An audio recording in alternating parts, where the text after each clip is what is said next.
Hello, everyone. Welcome to Creepy Horror Stories. Today we are going to share Skinwalker encounter horror stories. First story. I think my wife is a skinwalker. My wife, and I just recently welcomed my sweet daughter into this world. But I got a bad feeling she may not be as sweet as she seems to be to me. But to understand why I'd say that about my own daughter, I need to give a little backstory to the situation. We haven't been married very long, as it's not really frowned upon to marry soon in my family.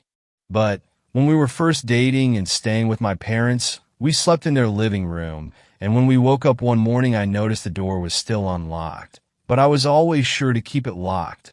I never really noticed anything else though. I never saw any handprints on the door or windows. I never saw anything out of the ordinary at all that would be a telltale sign of an intruder. I brought it up to my dad, so he took me to his office to check the CCTV monitor. No one had approached the house all night. In fact, everything was eerily still except for a very large cat that would always hang out in their yard. That cat had been around for a long time, though. We always thought maybe it was a neighbor's cat because we lived out in the back country of Texas and there were other people out in the woods. But growing up there, I did actually notice a lot of things that scared the shit out of me. I once saw my cat, Salem, shape-shifting right in front of my eyes when my little cousin and I were playing soldiers near the woods. One of the old men down the road would tell us stories of a panther that would kill people's horses, but I wondered if it was really my shape-shifting cat or something. My dad also told me a story of a man that lived on our land before we did that killed his daughter's bus driver for what she said he did to her one day when she came home crying. And he would see the ghost of that dad standing over him when he slept with a blood-stained shirt and evil radiating from his eyes. And of course, countless other stories of all sorts of things that go bump in the night. None of that really seemed related to that night. I noticed the door was unlocked. However, since then I've noticed a lot of things are different about her than she used to be. But nothing too extreme, just minor things that only people really close to her would know. Like she started wearing makeup when she never really liked it before. And what she liked to eat changed. But I didn't really know how to explain it. I'd only known her a few months, and only had to ask what she liked to eat so few times for dates and family gatherings. Every time I tried to talk to her about it, or ask her if something was wrong, she shot it down. So I just had to deal with the fact that maybe I was just discovering her for who she really is. I got used to it. It wasn't a big deal after all. Like I said, it wasn't anything major, and she still seemed like the girl I loved. And like I said, we had only been dating for a few months at the time. She Aslo started calling me Delicious, which wasn't really a pet name we had used before. I tried to ignore how uncomfortable her tone was when she used it. It was probably just sexual anyway. More recently, I've noticed odd smells originating from under our house when I'm out working around the yard. I've also noticed a greater number of flies and carrion birds. I was hoping a lost dog or some large rodent had just crawled under there and died. But one day, I found the promised ring I had given her that she said she lost before we even moved to this house. It looked extremely old now and caked with mud. I started nosing under the house near where the ring was laying, and I found a large indentation on the earth, as if something was laying there but had been moved. Soon after that day, she surprised me with the news that we were going to be parents. And I've been so excited at first until I realized something. I just knew my initial suspicions were proven true when she got pregnant. You see, my wife warned me right away not to expect children because of an accident she had when she was small. She was infertile. Second story. I was in prison for 15 years. There was a skinwalker in there with us. A little background first. I was serving a 15-year sentence in a penitentiary in southern Arizona. What I was in there for isn't important.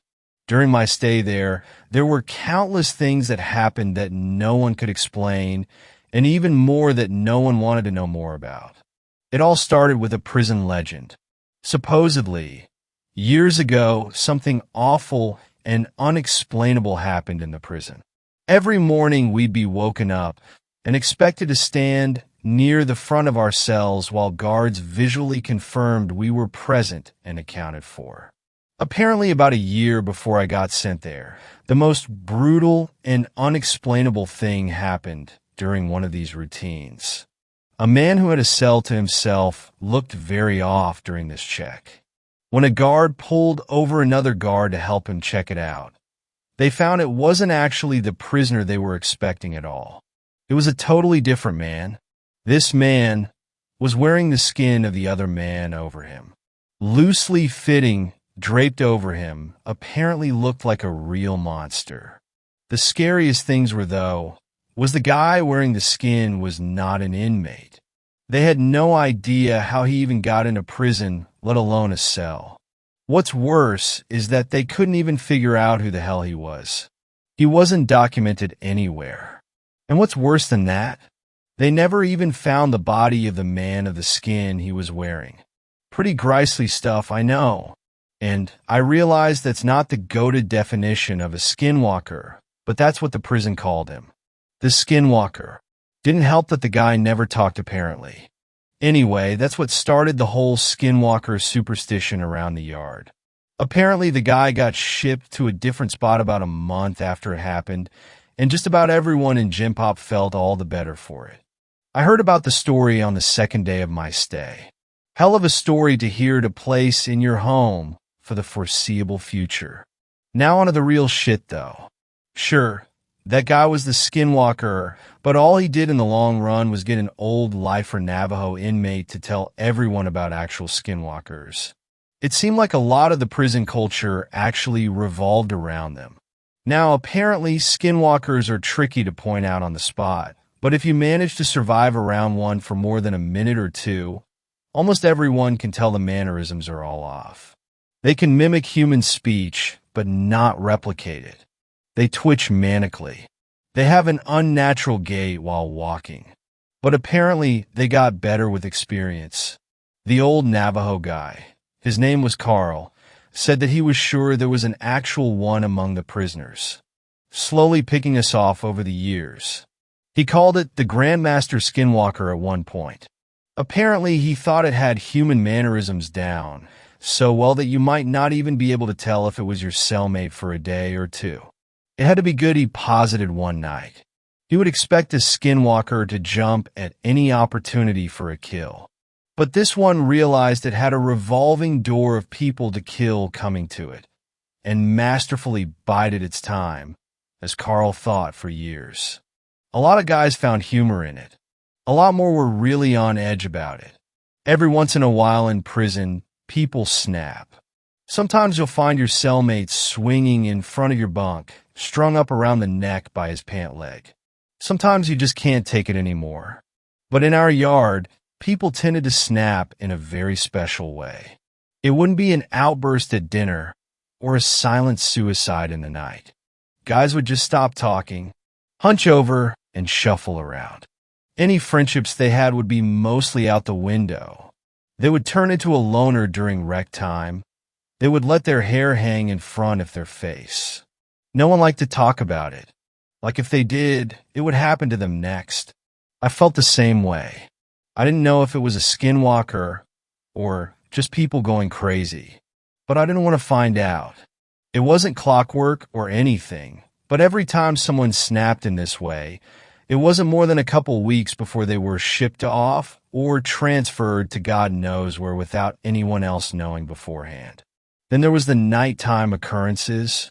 Short, loud bursts of sound echoed through my cell block during all hours of the night on a regular basis. It sounded like a mix between a pig's dying squeals and nails on a chalkboard. Just another thing no one liked to talk about. Even scarier were the shadows and footsteps. The block was dimly illuminated in the night by a few lights hanging from the ceiling outside the cells. I myself saw shadows flit across my walls on a regular occasion, when there were definitely no guards near my cell. One time near the end of my sentence, I woke up, looked at my back wall, and found a perfect silhouette of a person standing there.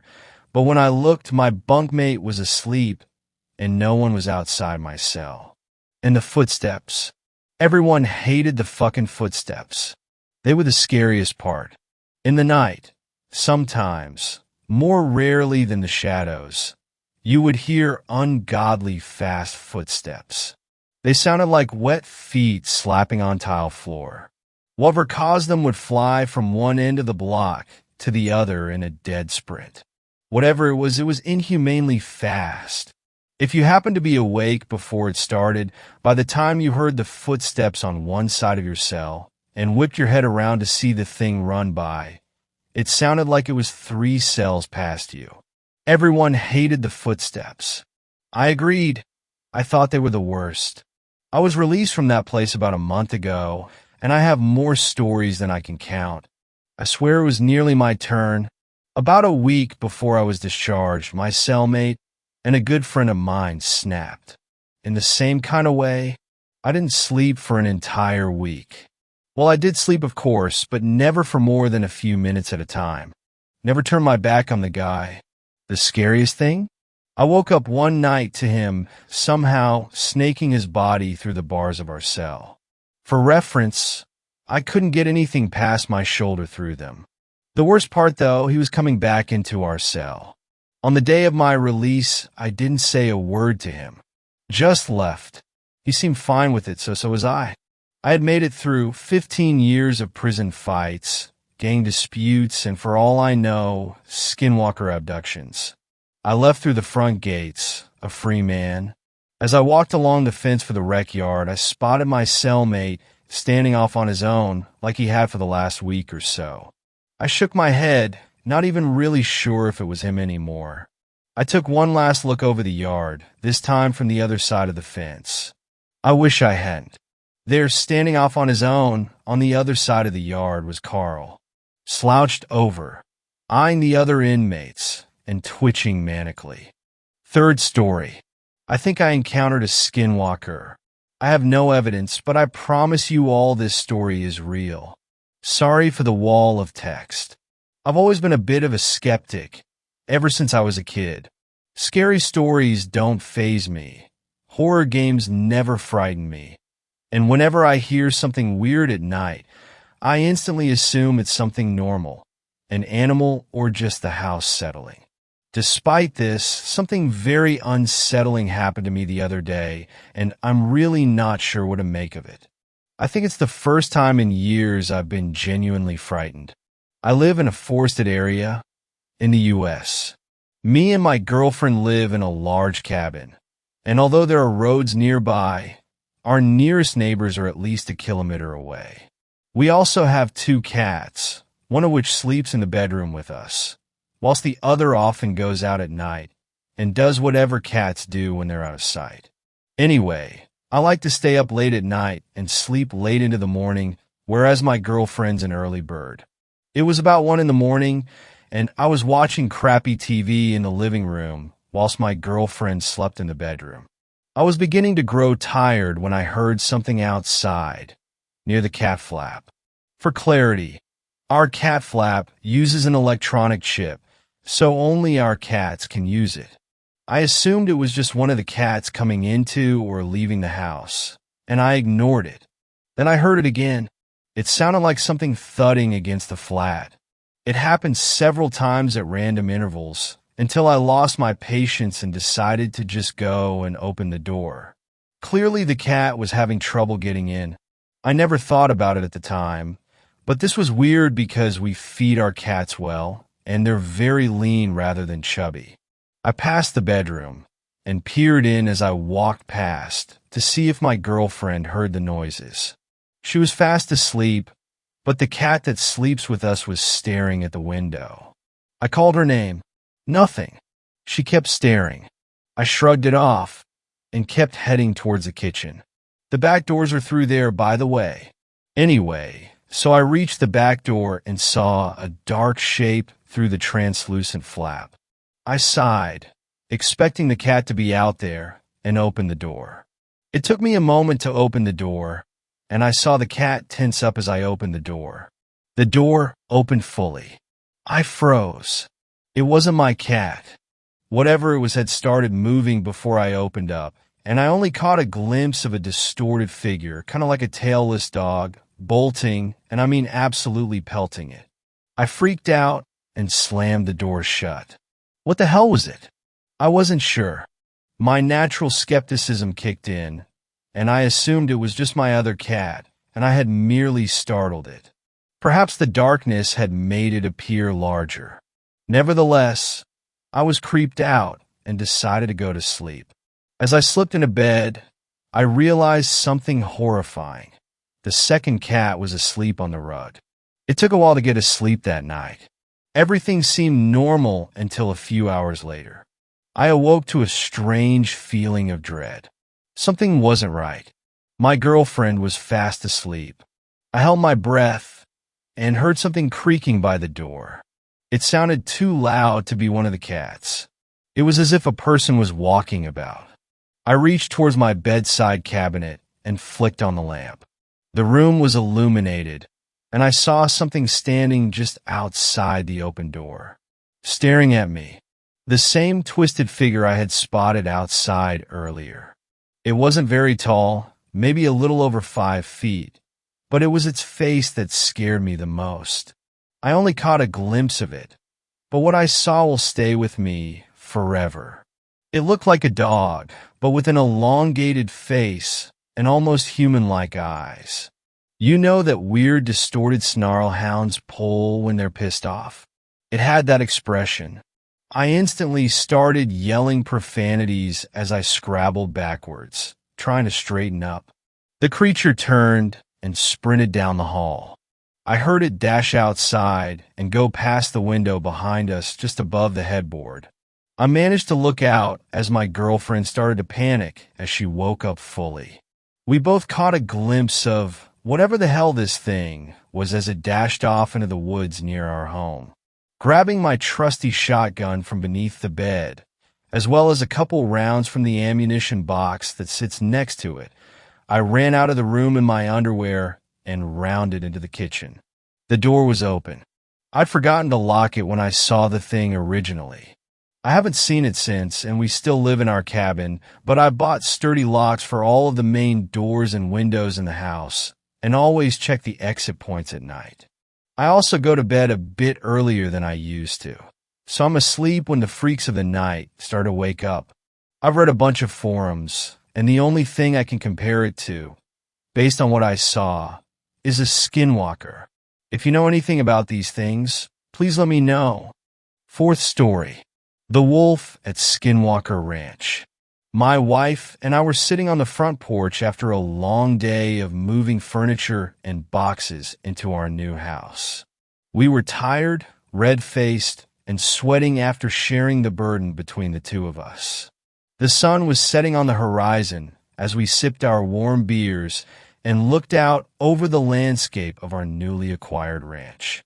Fields stretched off into the distance as far as the eye could see, not a neighbor in sight for miles. The cows were grazing, looking unhappy, their tails hanging straight down as they ignored the fresh grass all around them. I figured they were just upset from the long move. "Why do you think they needed so many locks?" my wife asked, taking a sip of her beer. It was the elephant in the room, so to speak, and I had to admit I was curious about it as well. Every door in the house had a deadbolt on it, inside and out. Not only that, but the windows were shielded by thick iron bars. The old owners had left long before we could ask them about it. The folks who lived here before were probably paranoid about home invasions so far from the city. "We'll take them down, and I'll fill the screw holes with wood putty.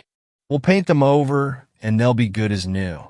You wanted to redo the trim anyway. And the bars on the windows? That'll take a bit more work, but I can get it done before the weekend. I'll just have to run over to the hardware store to grab a few things.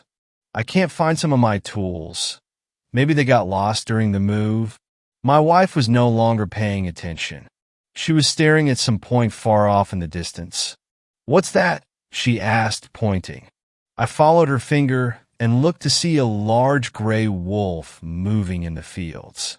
It seemed to be stalking deliberately toward us, marching at a steady, quick pace.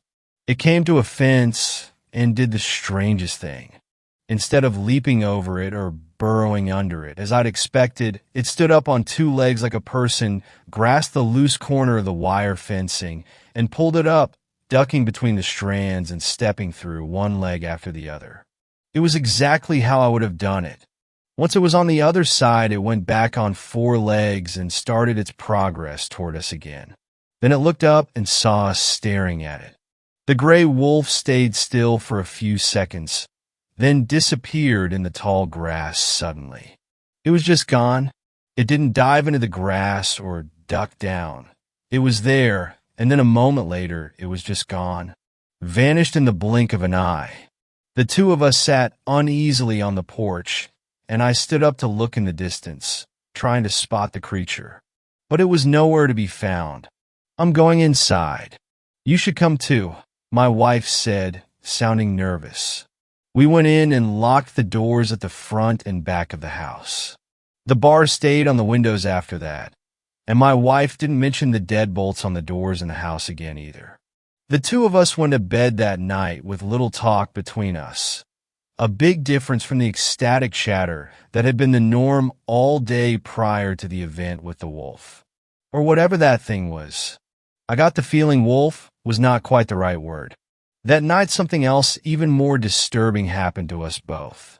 I woke up in the early hours of the morning, around 3:30 a.m. according to the bedside alarm clock. When I looked next to me in the bed and saw my wife's spot was empty, I became immediately concerned for her safety. Where could she have gone at this time of night? I wondered. That was when I heard her voice calling to me from outside the window, asking insistently for me to let her in.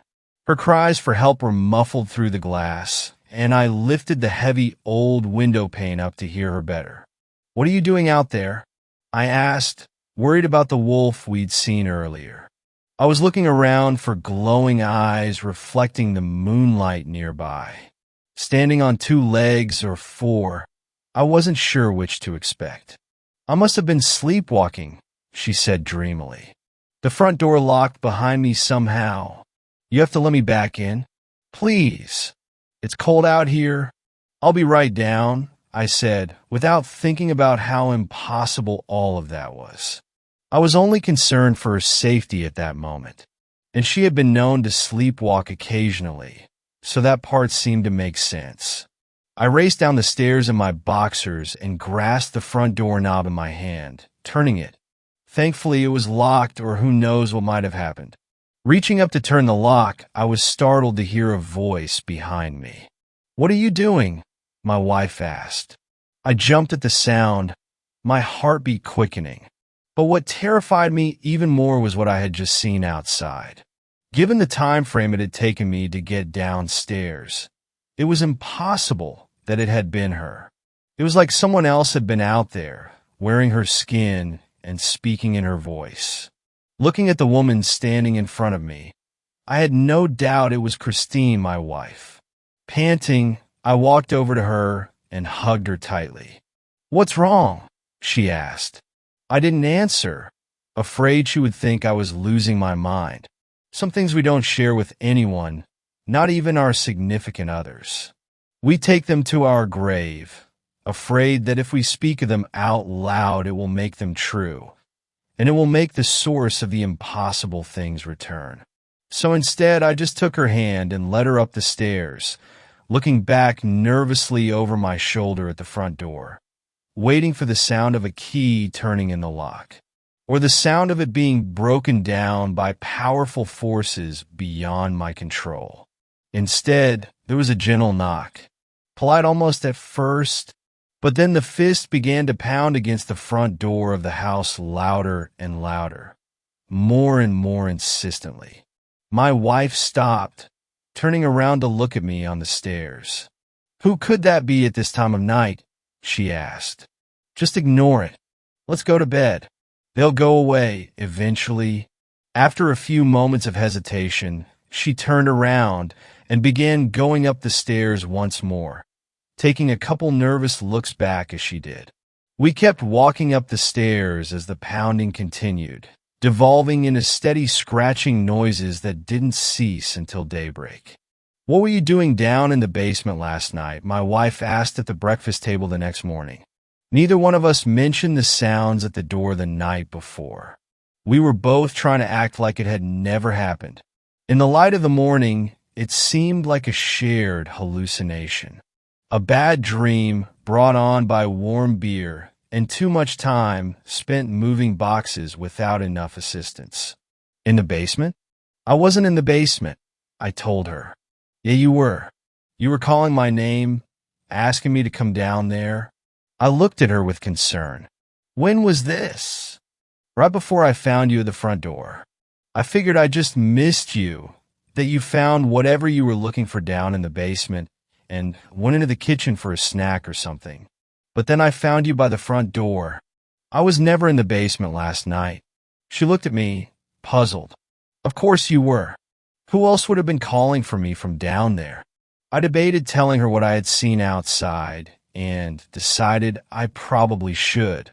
We were clearly dealing with something very strange here, and we needed to be on the same team if we were going to figure it out. "Christine, did you go outside at all last night?" "No." "What does that have to do with Dash?" "Okay, so here's the thing. I saw you outside at the same time when you were going down to the basement. You were calling to me from out front, saying you had been sleepwalking and you were locked out. That's why I was at the door. I never went down to the basement, and I don't think that was really you outside either. I think there's something else causing all this to happen. What the hell could cause that to happen?" I opened my mouth to answer when there was a polite rapping at the door. The two of us sat dead silent for a few moments, unsure what to do. The knocking came again, and I heard a man's voice, muffled through the door, saying, "There's a car here. Maybe they're out in the fields. Should we just leave it on the doorstep?" A woman's voice asked. "I don't like being here any more than you do, but that seems a bit rude. Maybe we should come back." Christine and I both stood up, sensing that this was not the same entity from the night before. I don't know how I could tell, but I just could. This wasn't an evil presence. It was just some neighbors coming by to welcome us. And they sounded like they might know something more than we did about the ranch and its mysteries. I opened the front door and saw a man and woman with their backs turned, walking away from us. They spun around when they heard the sound of us opening up. "Oh, hi there. We're the Turnbulls. We live down the road. Technically next door, as if there is such a thing out here. But we do share an easement with you to access the river. Jack takes the cattle down that way, sometimes for a change of scenery." The man put his arm around his wife's shoulder and whispered something in her ear. She abruptly stopped talking, realizing that she was rambling on nervously. "Sharon, I'm sure they don't want to get into all that. We just wanted to stop by and welcome you to the neighborhood, so to speak. It's nice to have another couple living next door again. This place has been empty for so long." My wife and I looked at each other with surprise. As far as we knew, the place had been occupied right up until our arrival. It hadn't shown signs of disrepair or neglect, so we'd had no reason to think otherwise. Really? No wonder the place was such a bargain. How long was it empty for? The man and woman shared a look. "Oh, not that long. A few years. Anyways, we just wanted to bring this casserole. We have a few errands to run, but it was great meeting you both. Come on by our place anytime. We're number 56981. The next driveway on your side. Up that way," the man said, hooking his thumb eastward. I had never seen anyone introduce themselves and run so quickly. I try not to take it personally. "It was so nice to meet you both," the woman said, taking a few quick steps towards my wife and handing her the casserole dish. "You can keep that dish, by the way. It's Pyrex." Great for casseroles. She backed up to join her husband, looking around the property nervously as she did. Hey, can I ask you something? The two of them looked ready to run back to their car, but they stopped and nodded, shifting on their feet anxiously and waiting for me to speak. Have you ever seen anything? How should I put this? There's been a couple weird occurrences since we moved in, and I was just wondering if you could tell us anything. Is this place haunted? Is that why it was so cheap? I could tell you guys are nervous. Just give us something to work with. Please. We're getting a little freaked out. The woman looked pleadingly at her husband. He nodded to her, and she went back to the car and got in the passenger seat, where she sat, darting her eyes around from side to side. What exactly did you see? The man asked. Wait, no.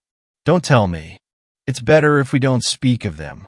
They know when you talk about them. It's better if we don't. Well then, how do we get rid of them? You don't. These things have been around a lot longer than you or me. My wife and I get our share of strange events on the ranch next door too, but not as bad as here. This place, well, there's something here that makes it special. And not in a good way, I'm sorry to say. I'd tell you more, but it would only make things worse. It always does. There was a sound of knuckles rapping against the glass, and I looked to see his wife banging on the car window, looking with wide eyes at us and pointing into the distance towards the fields. My eyes followed where she was pointing, and I looked to see the large gray wolf was back, and it was moving towards us again. I told you, we're not meant to speak of them. I need to go. The two of you should decide soon if you want to stay. This place will change you, and it will take things from you. You only get so long to decide.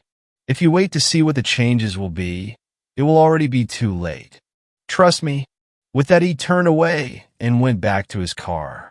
He started the engine and drove off much quicker than I would have thought safe on the dirt driveway, swerving and leaving a cloud of dust hanging in the air around us, obstructing my view for a few seconds. When I turned around again, the wolf was much closer. It was about 50 yards away and closing in fast. It was looking at me intently. My wife was running back towards the house, yelling at me to come, but I was frozen, watching the wolf as it stood on its hind legs again. Not a wolf. Stop calling it a wolf. It's not a wolf. It's just trying to fool you into thinking that's what it is. But it's so much more dangerous than that. I tried to take a step, but my legs wouldn't budge. My eyes were locked on the wolf as it began to stalk towards me. No longer an animal, but something else wearing an animal suit. The ancient leathery-skinned humanoid beneath the wolf armor could be glimpsed occasionally as it strode like a hunter in my direction, taking long steps, moving low to the ground. The fur pieces were simply strapped onto it like clothing, the wolf head strapped on like a hat. What are you doing? Get in here, my wife yelled one more time, and my foot suddenly started to move. As soon as it did, I found I was unfrozen and finally able to start running, and not a second too soon. The house was close, but the thing was fast. When it saw me beginning to run, it became a wolf again in an instant. The idea that it was anything but that seemed ludicrous as I watched it race towards me on all fours, its snapping jaws dripping saliva as it dove to cut me off. This thing was a massive gray wolf, through and through. It could be nothing but that, and yet my eyes had begged otherwise just a moment before. If not for my wife, it might have gotten me. But she saw what was happening and took a large rock we had been using as a doorstop and threw it straight at the thing's head. It missed, hitting the beast in the shoulder instead, but it was enough to drive it back for a brief second, which was all I needed. I ran into the house and slammed the door shut behind me. An instant later, the scratching began again. Soon there was another one at the back door, scratching it as well. The sounds continued for hours. When the noises stopped and I finally ventured outside again, I found that 3 of the cattle had been killed. The others were scared out of their wits, hiding huddled together in a corner of the field near to the house. Their eyes darted around the fields, reminding me of how the neighbors had looked as they scanned our property for the things lurking in the shadows. I was beginning to suspect we were not going to be able to stay in this place much longer. Even if we could survive, this was no way to live. That night, my wife and I sat in the living room with all the blinds and curtains drawn, discussing what we would do. The house wouldn't sell quickly. That much was obvious based on the neighbors' statements. The 2 of us decided we would leave in the morning regardless. We would stay in a motel until we found an apartment to rent, sacrificing all of our investment in the house. Even if we put it up for sale again, it would be a long, long time before we made any portion of our money back. But it was too dangerous and too terrifying to stay. "I'm going to bed," my wife said, looking tired. "Come upstairs soon, okay? I don't want to be alone." "I'll be up in a minute," I told her. "I just want to grab a glass of water." She nodded sleepily and went up the stairs slowly, looking depressed. We had dreamed about this move for so long, and now it was all coming to ruins. I felt sad about it too. I went into the kitchen and poured a glass of water. After drinking it down in one long gulp, I decided I needed another. It had been a long day, and I'd been too distracted to drink anything. A noise came from upstairs, a scraping sound like claws. Setting down the glass, I turned around and listened closely. "Christine?" She didn't reply. I took a few steps across the linoleum floor of the kitchen before calling out again. Once again, there was no answer. By the time I got to the bottom of the stairs, my heart was pounding so fast and hard I felt like it would beat right out of my chest. I opened my mouth to call her name one more time when I saw it. The wolf that wasn't a wolf strode on 2 legs across the gap at the top of the stairs, then disappeared around the corner, heading towards my wife. It was so quick that I thought for a moment I could have imagined it. Just a gray blur that was gone in an instant. If not for the fact that it looked down the stairs at me and smiled, its long canines gleaming in the light. Its eyes were pure blackness. I ran up the stairs as fast as I could, terrified of what it would do to her. When I got to the 2nd floor, I looked down the hall to see all of the doors were closed. It was as if the whole thing had really been just my imagination. Taking an unsteady step towards the bedroom, my heartbeat did not slow down even slightly. My hand was shaking as I reached for the doorknob, turning it and entering the master bedroom. I entered hesitantly, finding the room dark and my wife asleep in bed. Part of me wanted to wake her up, but for some reason I didn't. "It will be fine, just go to bed," my irrational thoughts said. My pounding heart began to slow and my eyelids grew heavy. "This is fine," my mind told me. "Everything is fine. Just go to sleep now." Trying not to think of what I had seen just moments before, I climbed into bed, getting in next to my wife and shivering while my body warmed up beneath the sheets. There was a soft sound of padding footsteps outside the bedroom door. Scratch, scratch, scratch. Something wants to get inside the bedroom, and a strange, foreign voice in my mind is telling me to let it in. 5th story. Skinwalker in the woods. I live right next to a Navajo reservation and have made friends with many of the people there my age. We like to hang out, play video games, and just be normal teens. I walk over a lot since my best friend lives a little less than a mile away from me. This isn't a long trek and usually only takes me about 25 to 30 minutes. I've made this trip dozens of times and have grown very comfortable with it. I know the people along the way, so I'm not scared or on edge. There is a patch of forest, however, about midway there. It's a little unnerving sometimes. There is always that feeling of being watched. This was a regular occurrence for me, so I tried to just ignore it and shake it off as my mind playing tricks on me. This day, I spent more time at my friend's house than I meant to, and when I left, it was already getting dark. I reached the stretch of forest right as the sun disappeared from the sky. I shivered a little as I readied myself to begin the journey through. I was 10 steps in when I heard a branch snap. You know the sound, the one that screams there is definitely someone or something there with you. I froze, not sure of what I should do next. Should I run? Should I turn around and book it back to my friend's house? I didn't know the best option in this situation. I whispered, "Hello? hearing my voice crack as the words fell from my lips. I don't know why I even opened my mouth, but it was out there, so I listened for any reply. My heart sank when the answer came back in the sound of my voice. Hello. I started to breathe too fast. My heart pounded against my chest. I felt like I might faint. Hello. My voice came again, but not from my mouth. I wanted to run, but my feet felt cemented to the ground. I couldn't scream. I couldn't reply, as my voice echoed over and over from a short distance away. I couldn't pinpoint exactly where it was coming from. It sounded like it was everywhere around me. Hello. Hello. Hello. It repeated. Stop it. I finally managed to tear from my lips. Everything went silent. For a long minute, nothing happened. The air grew stale, and I realized for the first time that there were no typical forest sounds. There were no bugs, no frogs or crickets, nothing. I stood there, terrified, waiting to see what would happen next. Stop it. It mimicked back. I'd had enough and was willing my heavy legs to move. Before I could take a step, I heard rustling in the bushes 20 feet to my left. I watched in horror as a deer head with huge antlers protruded through the brush. As it came further out and stood up on twos, I took off. I flew out of those woods and all the way home in record time. I said nothing to my mom when I got there. I just went up to my room, laid down, and thought about what happened. My mother came in at some point and asked me if everything was all right. I replied that yes, I was just tired. I don't know why I didn't tell her. I guess I might have been afraid of how she would react.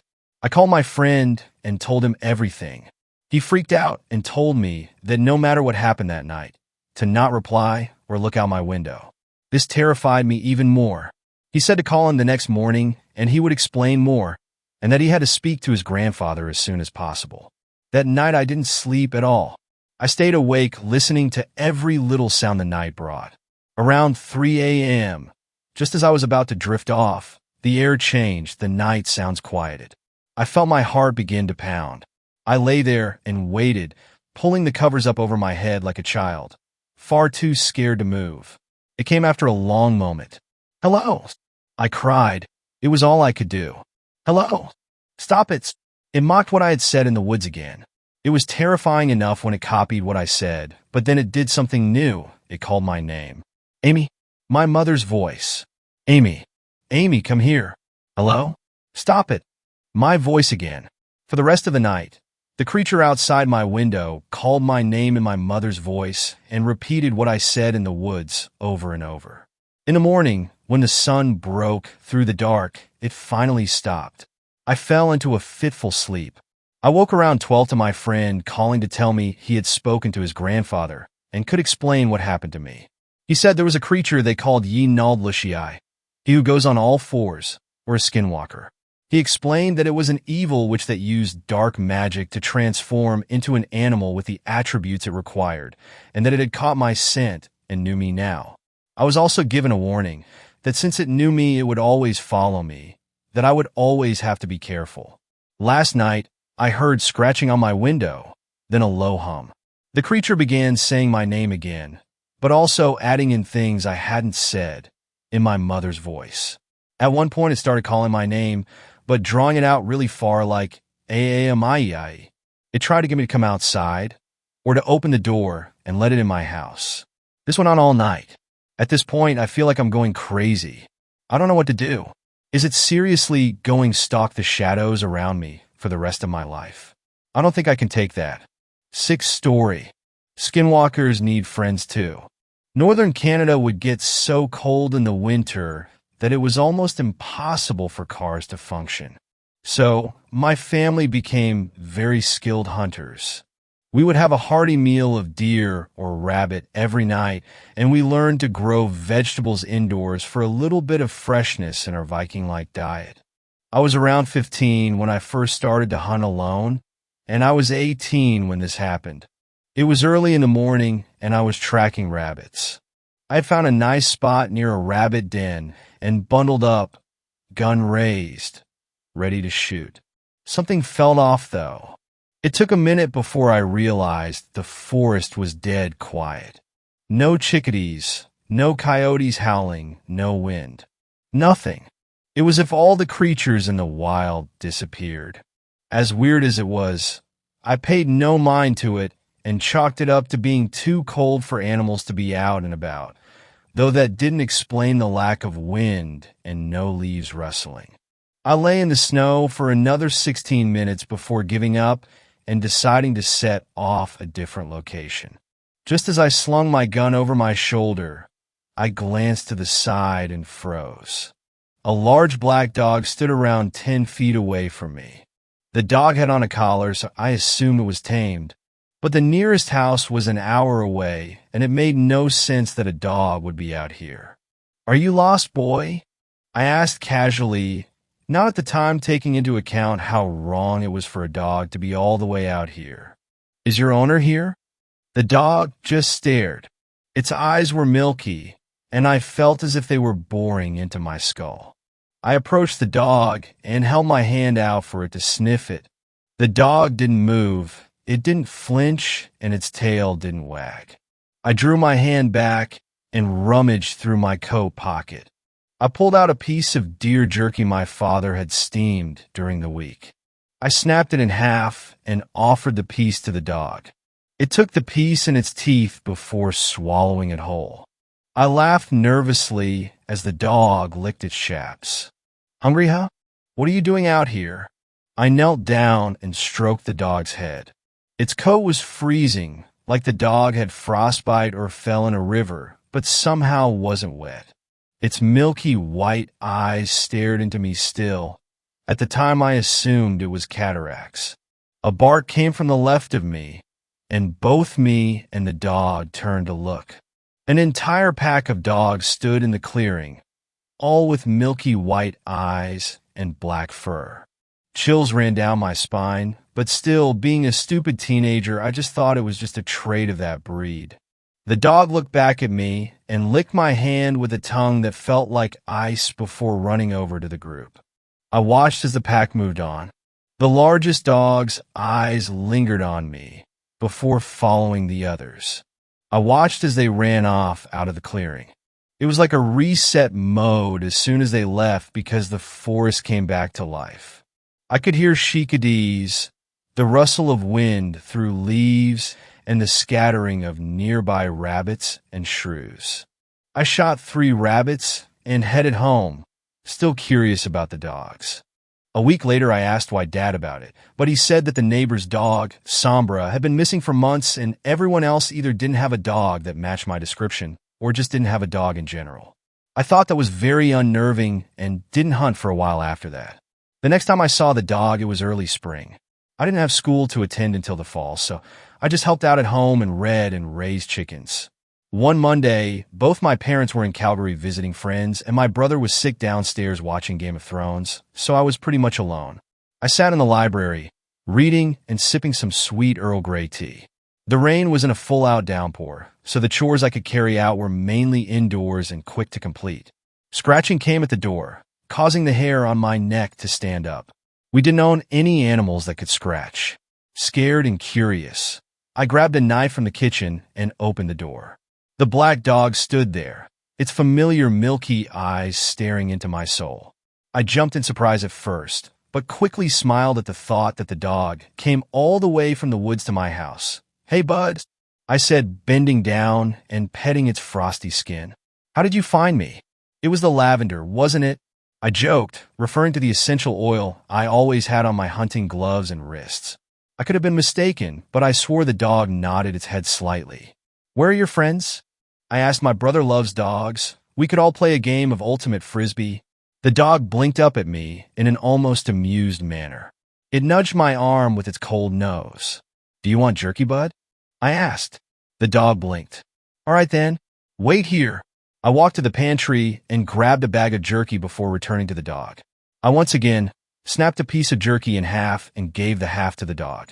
It swallowed it whole like it did the first time and just sort of wandered back into the tree lean that I laughed to myself, and the rest of the day went by normally. I awoke that night with fear in my chest. It felt as if I was being watched. Slowly, I sat up and peeked through the curtains. My breath hitched. A woman stared back at me. She stood in the tree lean completely naked. She looked Native American, but with milky white skin that almost glowed in the moonlight. Her black hair was in 2 long braids. I felt my world crash around me as I stared into her big, white milky eyes. Just like the dogs, I realized. The woman caught my gaze through the window and smiled. It sent chills into my heart. She walked to the window, almost as if approaching an old friend, and tapped onto the glass. I don't know why I did, but I opened the window out of pure curiosity. Are you okay, lady? I asked, trying not to sound fearful. She just nodded and said something in a language that I couldn't pin down. I caught nighttime and forest, so it may have been Cree, but it sounded so ancient. Do you want me to call the police? She cocked her head to the side. I take it she couldn't understand the question. She took me by surprise when she took hold of my wrist and put a feather into my hand. Her hands were so cold that I shivered. Then she just turned and ran back into the woods. I awoke the next morning convinced that it was a dream, but I turned to find the feather on my dresser. I haven't seen the dog for a year now, and I have no idea why the woman came to my window. I still have the feather, and I still wear lavender oil. I don't know why the woman and the dog had the same eyes, but after doing some research, I learned about skinwalkers, and I feel that that is what I encountered. But they weren't malevolent in any way, and I never felt threatened, only a bit uneasy and cold. And I don't know if this is related in any way, but I often find little presents on my windowsill like rabbit skin, and my parents are curious why dead owls keep appearing on the porch. 7th story. The night I saw Skinwalker. Edit. The names were changed for privacy. The story is the same as best as I could remember it.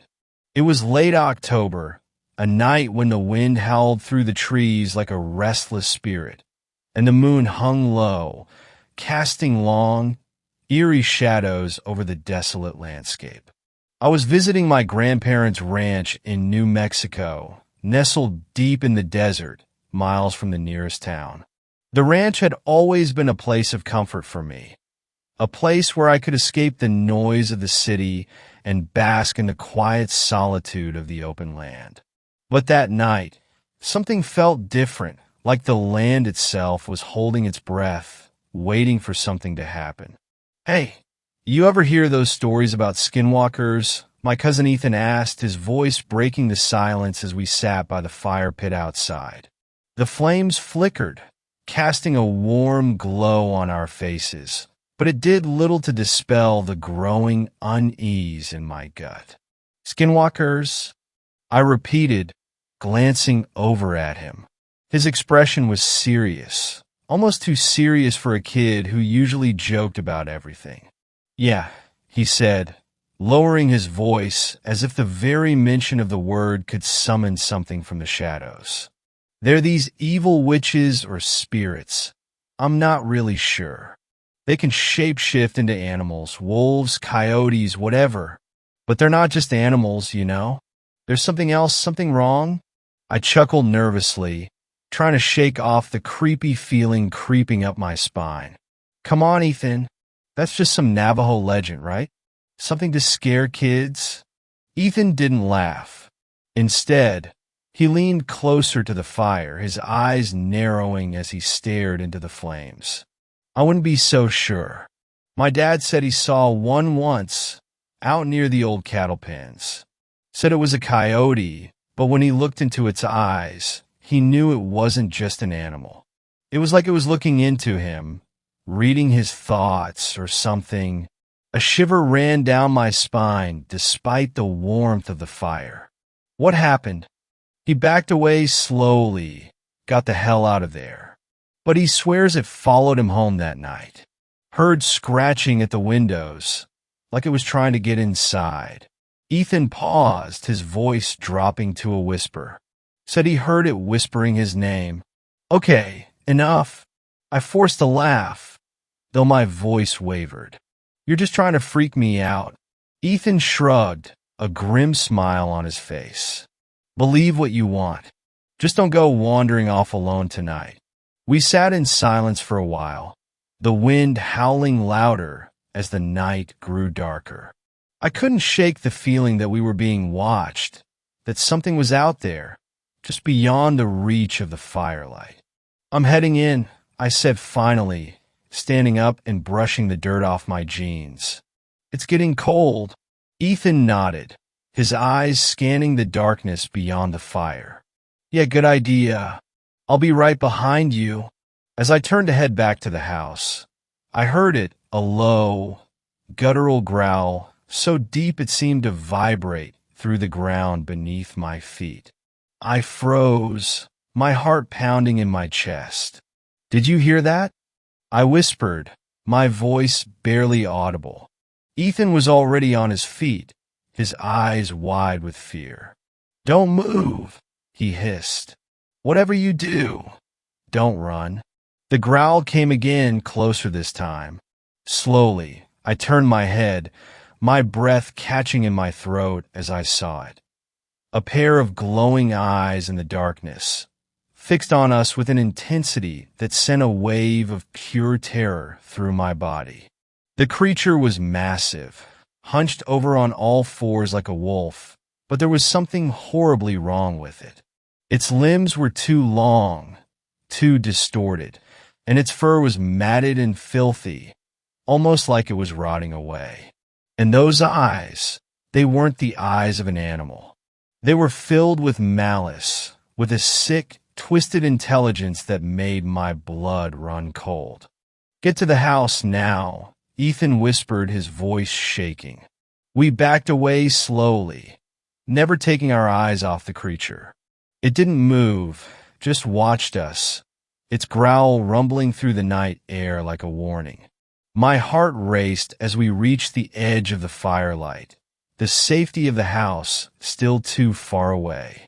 And then, with a sudden, terrifying speed, the creature lunged forward. "Run!" Ethan shouted, grabbing my arm and yanking me toward the house. We sprinted across the yard, the sound of the creature's heavy breathing right behind us. I could hear its claws scraping against the ground, its growl turning into a savage snarl as it closed the distance between us. My legs burned, my lungs screamed for air, but I didn't dare slow down. The porch light was in sight, the old wooden steps just a few feet away. Ethan reached them first, throwing himself up the stairs and bursting through the door. I was right behind him, my hand outstretched, but just as I reached the steps, something sharp sliced across my ankle, sending me crashing to the ground. "Get up!" Ethan screamed from the doorway, but the pain was too intense.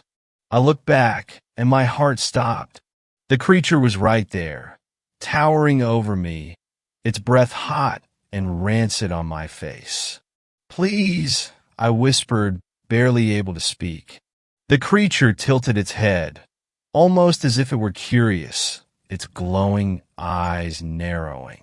And then, to my horror, it began to change. Its fur receded, its limbs twisted and cracked, contorting into a grotesque parody of a human form. Within moments, it was standing upright, a tall, gaunt figure with skin so pale it seemed to glow in the dark. Its face was a nightmare, a twisted, elongated snout with sharp, jagged teeth, and those eyes, those terrible, glowing eyes that now looked disturbingly human. It leaned down, its face inches from mine, and I heard it speak in a low, rasping voice that made my skin crawl. "You shouldn't have come here," it whispered, its breath like ice against my skin. With a surge of adrenaline, I kicked out with my good leg, catching it off guard. It stumbled back, and I scrambled to my feet, half crawling, half running up the steps. Ethan grabbed me, pulling me inside just as the creature lunged again, its claws raking across the door as we slammed it shut. We collapsed on the floor, gasping for breath, our hearts pounding in our chests.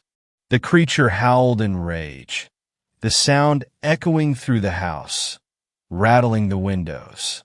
We could hear it circling outside, its heavy footsteps crunching on the gravel as it stalked around the house, looking for a way in. "We need to call someone," I gasped, my voice trembling. "The police, anyone. Who's gonna believe us?" Ethan said, his voice just as shaky. They'll think we're crazy. We huddled together in the middle of the room. Every creak of the floorboards, every rustle of the wind outside, sending a fresh wave of fear through us. The creature's howls grew fainter, then stopped altogether. But we knew it was still out there, waiting, watching. "We can't stay here," I whispered, my voice barely audible. "It'll get in eventually." Ethan nodded, but neither of us moved. We were too terrified, too paralyzed by the thought of what was waiting for us outside. Hours passed, though it felt like days, and the night dragged on in suffocating silence. Finally, as the first light of dawn began to creep through the windows, we heard it, the soft padding of footsteps moving away from the house, disappearing into the distance. We waited until the sun was fully up, until the warmth of daylight filled the room, before we dared to move. Slowly, cautiously, we opened the door and stepped outside. The yard was empty. The only sign of what had happened, the deep gouges in the ground where the creature had stood. But I knew it wasn't over. The memory of those glowing eyes, that voice whispering in the dark, would haunt me forever. We never spoke of that night again, not to each other, not to anyone. But from that day on, I never went near the ranch at night, and I always kept a wary eye on the shadows, knowing that somewhere out there, the Skinwalker was waiting.